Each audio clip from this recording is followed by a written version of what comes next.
This is the story of a group of overconfident alien biology students who dismissed Earth's insects as primitive and harmless. "What's the worst a bug can do?" they laughed. The bullet ant didn't laugh back. It bit. Hard. What followed included emergency medevacs, rewritten safety protocols, and one alien who now refuses to go near a forest ever again. The Earth field trip was supposed to be a joke. At least, that's what most of the alien exchange students from Bellatrix Prime thought. They were third-year biology students, full of textbook knowledge and too much confidence. Earth was just their latest study location. To them, it was a wild, outdated planet filled with nervous two-legged creatures and messy nature. They saw it as a fun, easy semester abroad, nothing serious. Laxo, the group's unofficial leader, was tall and graceful, with 4 limbs and glowing eyes that dimmed when he got bored. As they followed their human guide through the thick rainforest in Peru, Laxo kicked at some leaves and muttered, "Primitive, just meat and shell, no real defenses, no hive intelligence, like evolution gave up here." Their guide, Alex Murphy, paused and looked through the bushes ahead. Sweat dripped down his face. "You've never seen a mantis shrimp, huh?" he said, "or a bullet ant?" Laxo chuckled. "What's the worst a bug could do, chew our socks?" "You won't even have socks left," Alex said, raising a hand like a warning. "Bullet ants aren't a joke. Their sting feels like a gunshot, like every nerve in your hand is on fire. That's just one sting." Ketla, another confident Bellatrixian, laughed. "Pain is just how we feel things. Our brains work differently. It can't be worse than the neurowasps on Brantex." Alex stopped. "Okay, just wait until you're rolling on the ground screaming." The students didn't take him seriously. They kept walking, laughing, collecting plant samples, and brushing off bugs like they were nothing. The jungle buzzed with insects and strange noises. The air was hot, sticky, and alive with things watching from the shadows. Later that afternoon, they set up camp near the edge of a creek.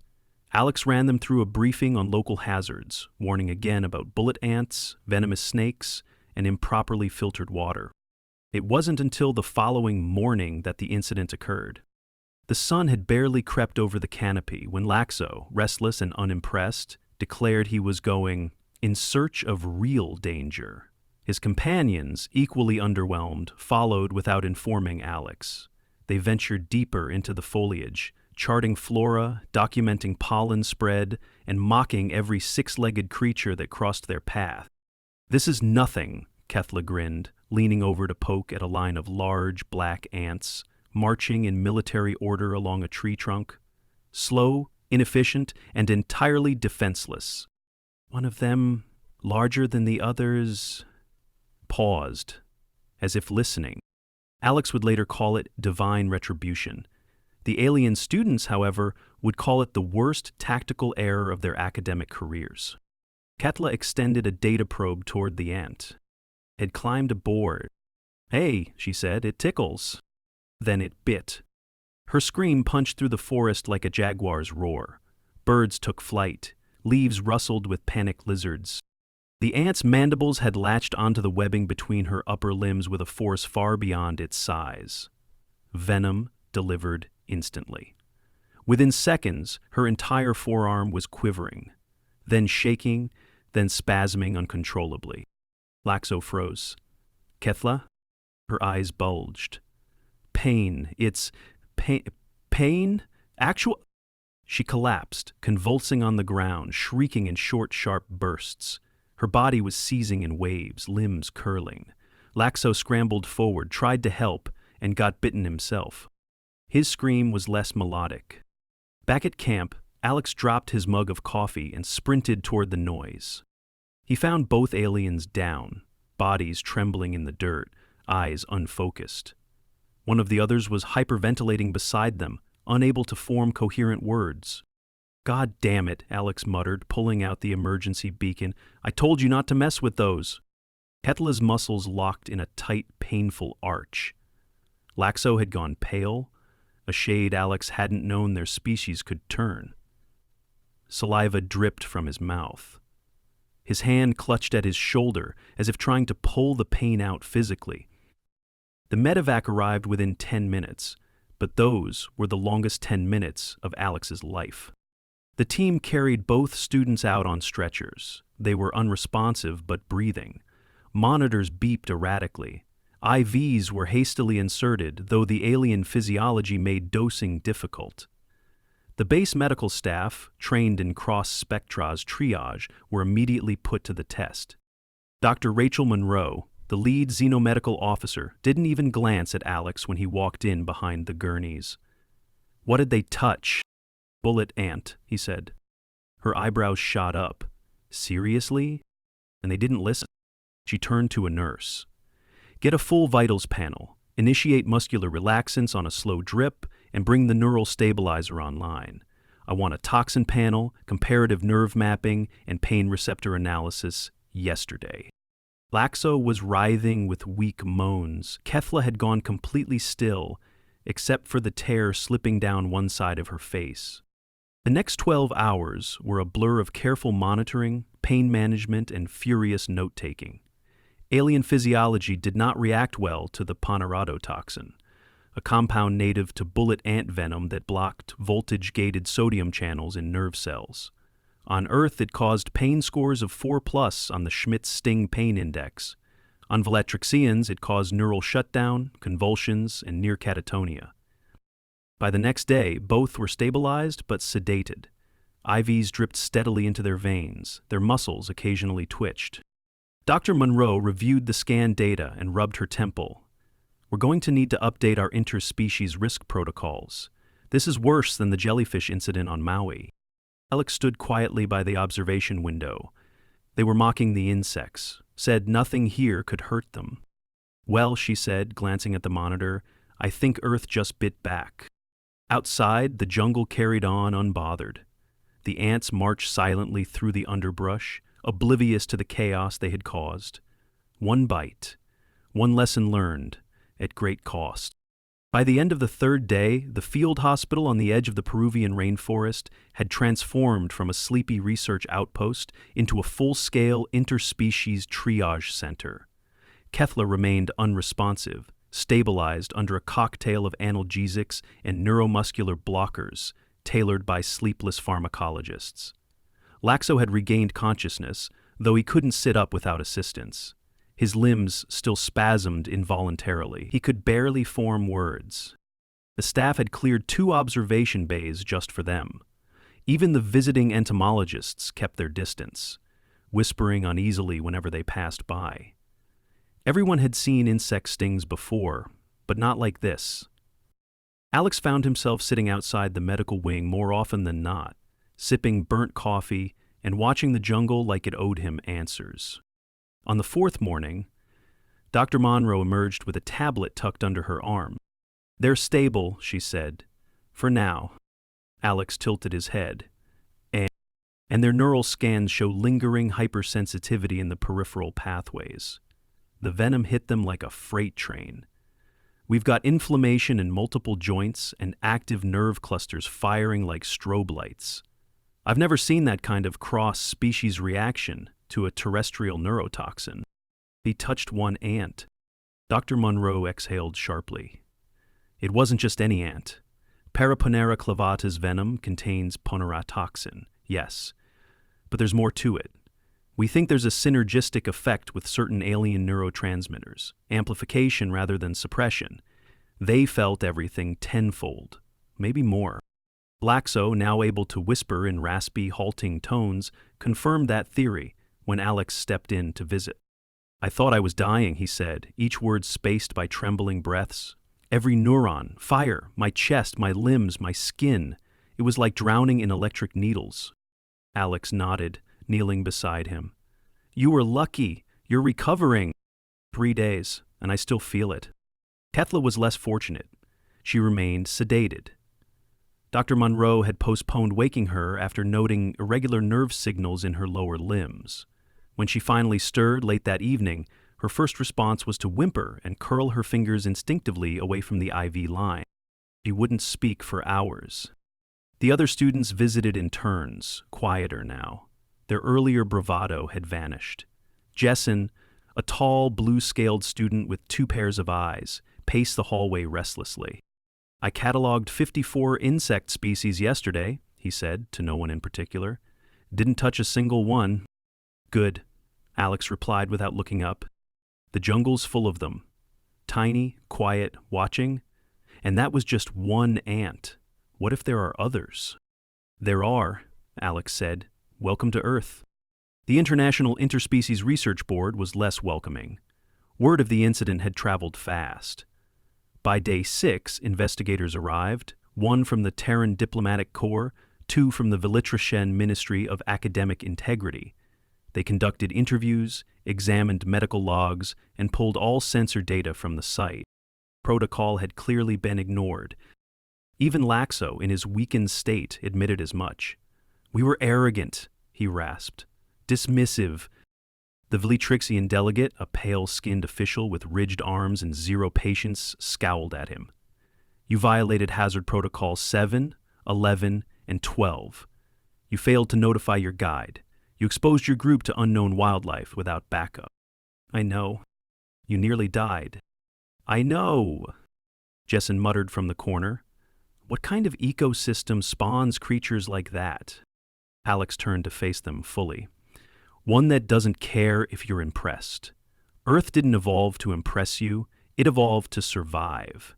Everything here bites, stings, poisons, or claws if you give it a reason. You assumed superiority. Nature gave you a correction." The conversation soured after that. But things were changing. By the end of the second week, Laxo had regained limited mobility in his limbs. He needed assistance standing, and his left arm remained unreliable for fine movement. Recovery, Dr. Monroe estimated, would take at least 6 weeks, more if inflammation persisted. Ketla's condition was improving more slowly. Physical therapy had begun, focusing on gentle muscle activation and pain management. She remained quiet, often staring into the distance. The psychological side was harder to quantify. "No dreams," she whispered to Monroe one evening. "Just memory, it replays. I feel it again, even asleep." Monroe nodded. "We'll manage it. The trauma's real. Your system experienced maximum overload. Your recovery won't just be physical." Safety protocols were rewritten. A new clause was added to every interspecies field handbook. Earth's insects. Engage with caution. Mandatory xenoneural screenings were required for visiting students. Insect interaction required direct human supervision. And the bullet ant in question? It was never found again. Though a few days later, a junior staffer discovered another ant trail nearby. When asked what he did, he replied simply, "Logged it," then walked away, very fast. The field trip resumed, cautiously. The students remained, mostly because returning home too soon would be an admission of failure. But they were different now, humbled, careful, gloves on at all times. No one reached for anything without scanning first. Laxo attended a safety briefing 2 weeks after the incident. He still wore a brace on his arm. When asked to give closing remarks, he said, "We came here thinking we'd study evolution, but we ended up learning humility. Pain is the oldest teacher. It teaches fast." Alex clapped him on the shoulder, careful not to jostle the healing tissue. "Welcome to Earth." The rainforest had gone quiet around the research outpost. Not in sound. Howler monkeys still screeched at dawn and tree frogs chirped all night. But in behavior.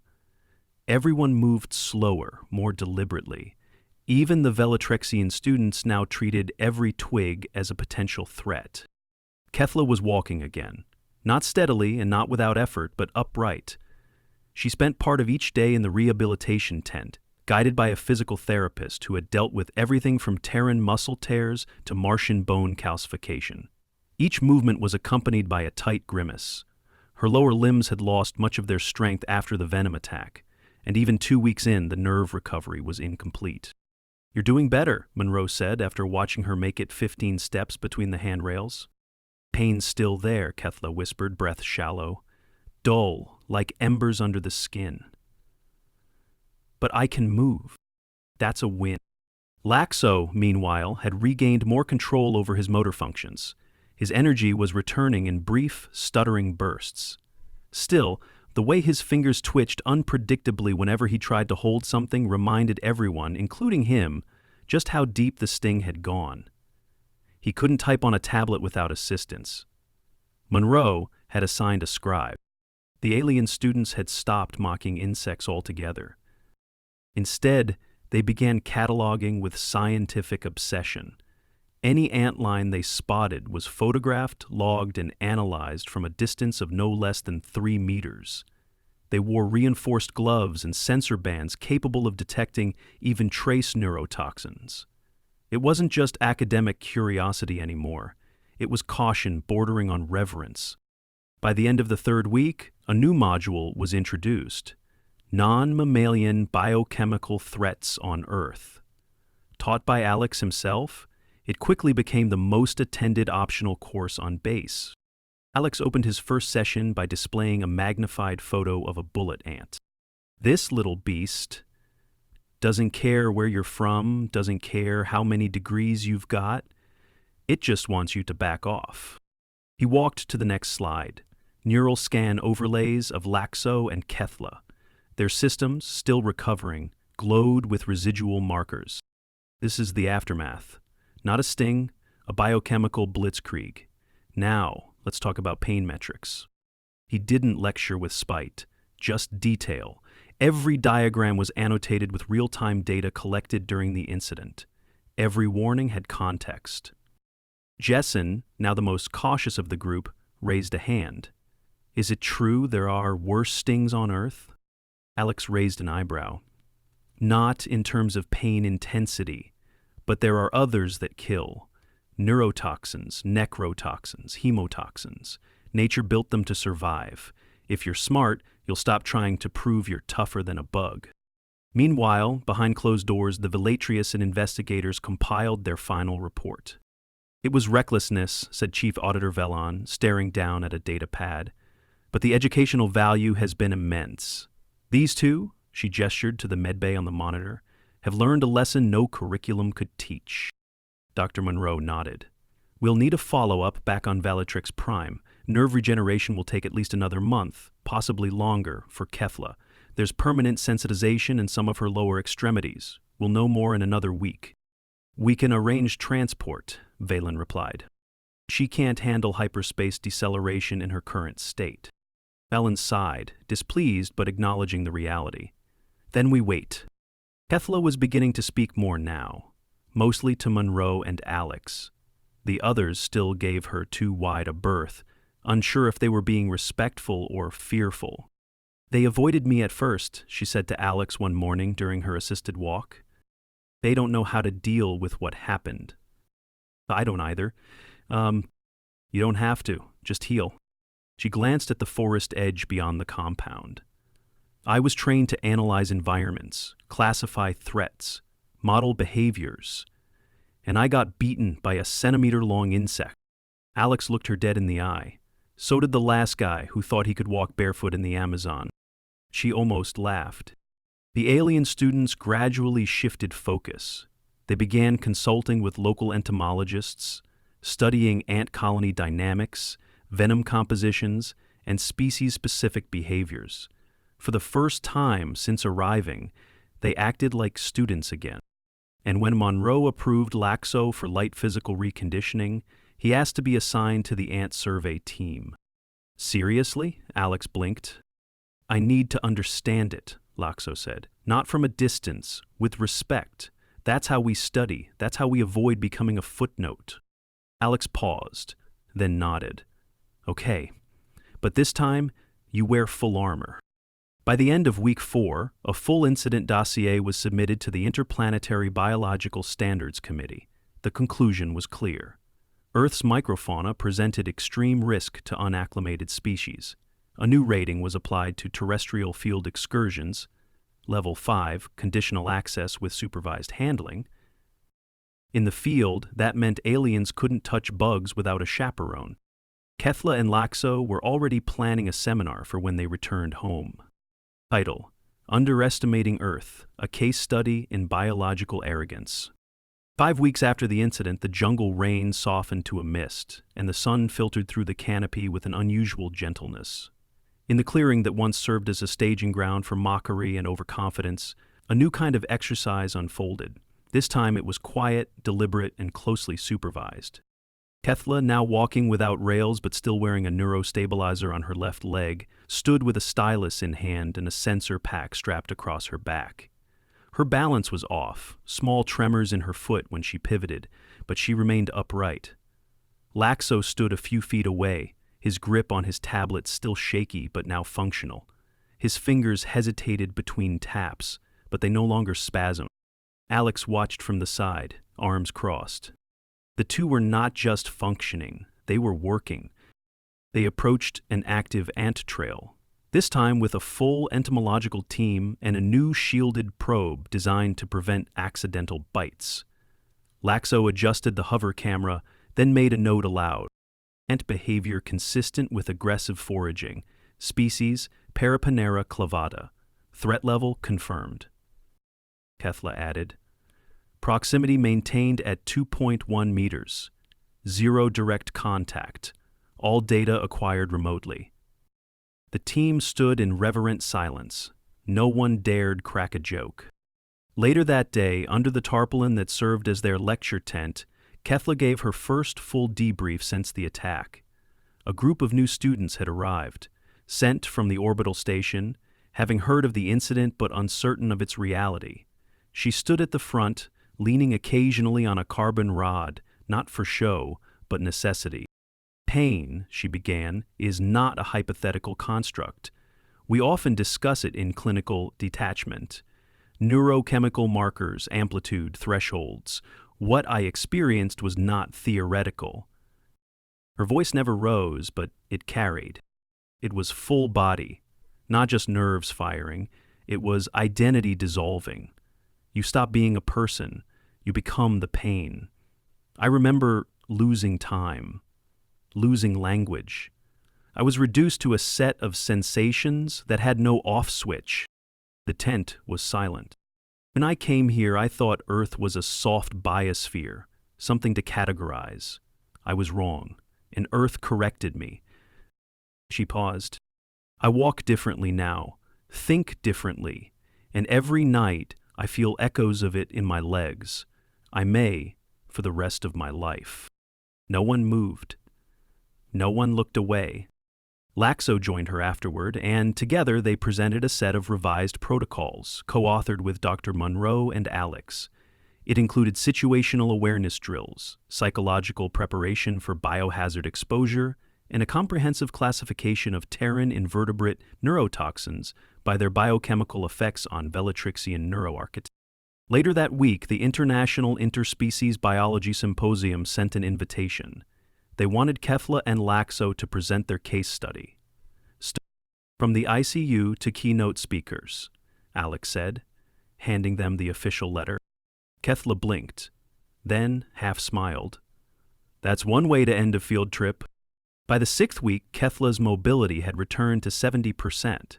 Her fine motor coordination remained weaker on the left side, and Monroe estimated another 2 months of home-based neurotherapy would be needed once she returned. Laxo had regained near full control of his hands, though fine articulation during stress was still unpredictable. Both had been cleared for low-gravity spaceflight, and arrangements were made for their return. On their final evening at the outpost, a small farewell gathering was held beneath the stars. No music, no banners, just a campfire, some improvised seating, and quiet conversation. Jessen raised a mug and offered a toast. To Earth's insects, may we study them from a distance, a very, very safe distance. And everyone laughed, even Kethla.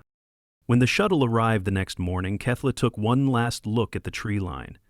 The same forest that had tried to unravel her was still there, teeming with unbothered life.